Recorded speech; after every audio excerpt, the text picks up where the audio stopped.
Hello दोस्तों, नमस्कार, आदाब, सत श्री अकाल सभी को। जीएस अनुकरण में आपका हार्दिक स्वागत और अभिनंदन करते हैं। आज हम बात करेंगे एनआईएस डीलेट को लेकर अपडेट क्या है। जैसा कि आपको बता दें, इस समय अब एनआईएस डीलेट में कहीं ना कहीं जो केस की अपडेट थी वो देखने को आपको मिल रही कि सारी डेटें फिक्स हो रही हैं, सुनवाई की डेटें लग रही हैं। अभी तक ये संशय था या असमंजसता की स्थिति बनी हुई थी कि डेट क्यों नहीं लग रही है। इसी के बीच आपने देखा होगा कि पश्चिम बंगाल में हाई कोर्ट की भी सुनवाई होती है, लेकिन कहीं ना कहीं उसमें कोर्ट फीस नहीं जमा होती है। देखिए, उसमें जज साहिबा बार बार इस बात को करें, पहले आप कोर्ट फीस जमा करिए। चलिए पहले हम आज देखते हैं किस केस की बात कर रहे हैं। आप गूगल पे सर्च करते हैं supreme court of India, supreme court of India. इसके बाद हम लोग चलेंगे केस स्टेटस पे। देखिए, केस स्टेटस देखेंगे तो केस स्टेटस में आप देखेंगे यहाँ पर क्लिक करते हैं और केस नंबर क्योंकि केस नंबर और चाहे डायरी नंबर, क्योंकि डायरी नंबर से बहुत आसानी से हम लोग सर्च कर लेते हैं, तो हम लोग डायरी नंबर डालेंगे।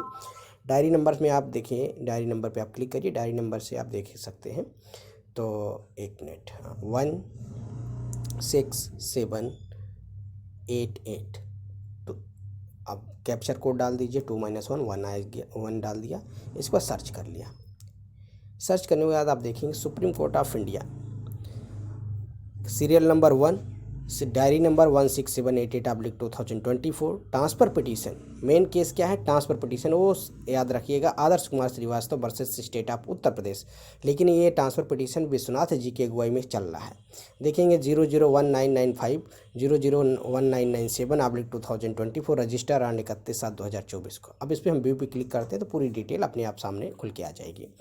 तो देखेंगे डायरी नंबर आप Adarsh Kumar Shrivastava versus state of Uttar Pradesh. एक वही केस है जो ट्रांसफ़र पिटीशन के नाम से सुप्रीम कोर्ट में लिस्ट है।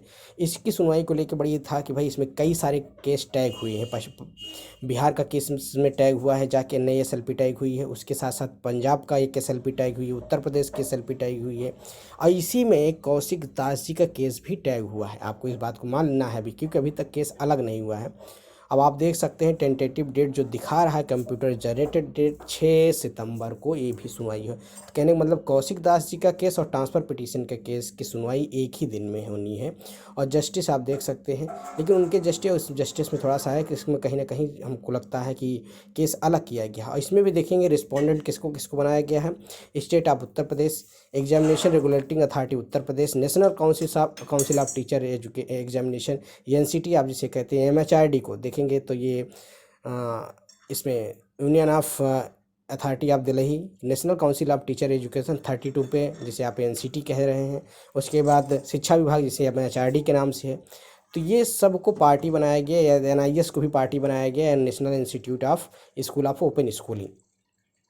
तो इनको सबको नोटिस भी भेजा गया है कि भाई ये आके सुप्रीम कोर्ट में अपनी बात को रखे। और साथ साथ आप देखेंगे तो सभी को नोटिस में बहुत सारे रिस्पोंडेंट हैं, देख सकते हैं। तो रिस्पोंडेंट की संख्या इसमें ज़्यादा है, जबकि पिटिशनर की संख्या कम है। तो 213 रिस्पोंडेंट हैं, और जो पिटिशनर एडवोकेट है मनदीप कालरा जी हैं। तो कहीं ना कहीं आपने देखा होगा कि मनदीप कालरा जी थोड़ा सा ठीक काम कर रहे हैं अगर देखा जाए अभी तक तो। लेकिन जब तक कोई जजमेंट नहीं आता है, ये चीज़ कहना बिल्कुल मुश्किल है। अब सुनवाई की डेट लगी है, विद्यार्थी परेशान इसी बात से, भाई सुनवाई हो जाए, कुछ उनके हित में फैसला आ जाए। भर्तियाँ देखो, मेन है कि एज, बहुत सारे विद्यार्थी ऐसे हैं कि उनकी एज एकदम लास्ट स्टेज में है। जिसकी ज्वाइनिंग रुकी है उनके से पूछे कैसे भाई कोई पेपर निकालना, पास होना, उसके बाद वैकेंसी आना, कितना अंतर होता है। पता लगा 2018 के बाद उत्तर प्रदेश में अभी तक भर्ती नहीं आई शिक्षक की। तो ये सारा मैटर है। तो कहीं ना कहीं जस्टिस अभय अशोका और जस्टिस असनुद्दीन के बीच में सुना जाना है। तो कहीं ना कहीं एक अपडेट है यही बड़ी, कि एक डेट तो कम से कम फिक्स हुई कि हाँ भाई 6 सितंबर को ये केस ट्रांसफ़र पिटीशन का केस सुना जाएगा। जस्टिस अभय ओका और जस्टिस असनुद्दीन जॉर्ज मसीह की बेंच में ये सुना जाएगा। और डेट भी आपको फिक्स हो चुकी है 6 सितंबर को। तो 6 सितंबर को अगर डेट इसकी सुनवाई हो जाती है तो कुछ चीज़ें क्लियर हो जाएंगी एनआईएस के परिप्रेक्ष्य को लेके कि क्या चीज़ होनी। देखिए, ट्रांसफ़र पिटीशन, रिव्यू पिटीशन ही मेन केस है। और उसके बाद कौशिक दास जी भी का केस किया है। तो ये सब केस जब एक साथ सुने जाएंगे तो हो सकता है भाई इतनी बात हो। देखिए, इतने सारे केस जब सुप्रीम कोर्ट में जाते हैं तो सुप्रीम कोर्ट को लगे कि भाई हमने जो जजमेंट दिया है उसमें कहीं कोई मिस्टेक है, क्या चीज़ें हैं, किस चीज़ को लेके हो सकता है कुछ बदलाव देखने को आपको मिले। हो सकता है क्या, जैसे उम्मीद की जा रही है कि 99% उम्मीद है कि केस एनआईएस के फेवर में आएगा। तो अभी तक की यही अपडेट है। दूसरी चीज़ है कि अब ये केस को भाई देखिए इतना डिले है, फिर भी 6 सितंबर अभी थोड़ा समय है।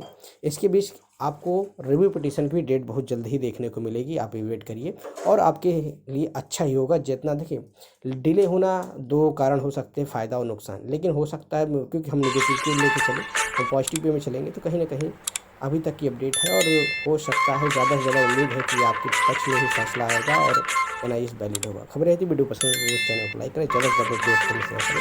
शिक्षक भर्ती खबर की अपडेट के लिए चैनल को सब्सक्राइब कर सकते हैं। मिलते हैं नए वीडियो के साथ। नमस्कार।